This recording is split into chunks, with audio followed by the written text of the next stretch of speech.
આવવાના કારણે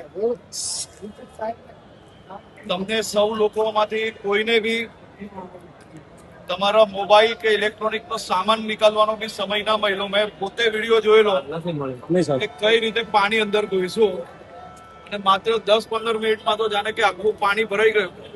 એ પરિસ્થિતિ થતા મેં પોતે બી એ જે વિડીયો જોયો એ વિડીયો જોઈને જ અંદાજો આવી જતો હતો કે કઈ પ્રકારની પરિસ્થિતિ થઈ શકે. પરંતુ આજે જયારે અહીંયા આવ્યા, અંદર જઈને તમારા સૌ લોકો જોડે જયારે એક એક દુકાનોની પરિસ્થિતિ જોઈ, એ જોઈને મને અંદાજો આવી શકે છે કે આપ સૌ લોકોને સંપૂર્ણ રીતે જે માલ હતો એનું નુકસાન ક્લિયર દેખાય છે.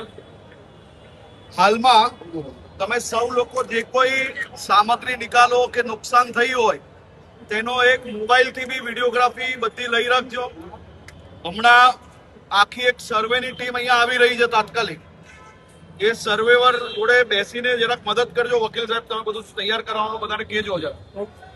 અને મહેન્દ્રભાઈ સંકલન કરીને તમે લોકો સાથે મળીને કોને શું નુકસાન છે શું નથી, એના સિવાય કોઈની પાસે મોબાઈલ રિપેરિંગમાં આવ્યો હોય ને કોઈ હેરાનગતિ હોય, કોઈ અમાનવીય વ્યવહાર કરે તો એસીપી પીકે પટેલ અને એમને મેં કહ્યું છે તમે લોકો સાંજે બેસીને એક મીટિંગ કરી લેજો આજે.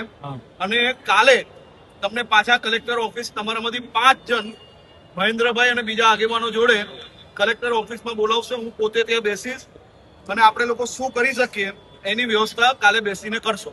હાલમાં તમે કોઈ બી આ ઇલેક્ટ્રિસિટી કે લાઈન ચાલુ થઈ જાય એવો ભૂલથી બી કોઈ કામ કરતા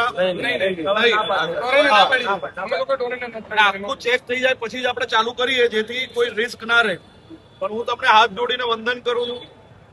તમારા સિવાય અગર આ આપણા ગુજરાત રાજ્યના બધા નાગરિકોને 2 હાથ જોડીને વંદન કરવું પડે.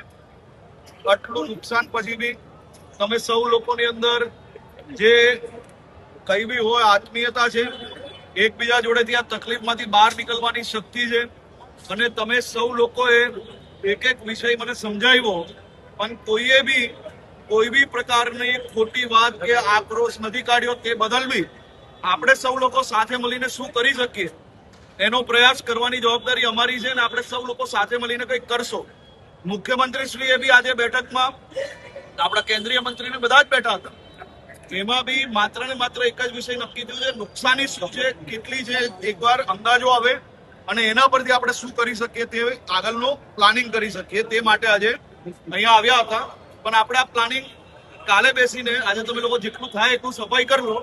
કાલનો ટાઈમ મહેન્દ્રભાઈને કલેક્ટર ઓફિસનો કહેશે ત્યાર તક તમને બી અંદાજો આવી જશે શું થયું છે શું નથી થયું. બધા થોડી હિંમત રાખીને. ભાઈ કાકાને મળ્યો, કાકા ક્યાં ગયા? આ વડીલની આખી દુકાન સાફ થઈ ગઈ છે, પણ મનની અંદર જે વિશ્વાસ છે એ વિશ્વાસ આપણે બધાએ જ રાખવો પડશે. તકલીફ પાક્કી છે, પણ આ તકલીફમાંથી બહાર નીકળવાનો રસ્તો આપણે લોકો સાથે મળીને નીકાળશું. એટલે જે કઈ મદદ થશે, સરકાર પાસેથી જે કઈ મદદ અપાવાશે એ અપાવવા માટે આખી ટીમ તમારી જોડે અહીંયા સુરતની ટીમ છે. કોઈ ચિંતા કરતા નહીં. કાલે બપોરે તમારા 5 આગેવાન નક્કી કરી લો જે બધાની જ વિષયો લઈને કલેક્ટર ઓફિસ આવે અને થોડુંક સર્વે બી થઈ જાય ત્યાર તક. એટલે આપણે આગળ વાત કરશું. હું તમને બધાને જોઈને ખરેખર આજે આ વડીલને હું મળ્યો.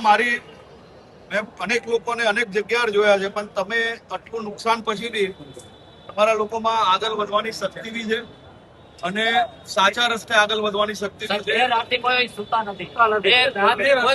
એટલે એના સિવાયની જે મદદ છે, ફૂલ નહીં તો ફૂલની પાકડી, પણ તમે એકલા નહીં હશો, સાથે સરકાર ઉભી રહેશે. એ મારી જવાબદારી છે. અમે સાથે મળીને કરાવશું.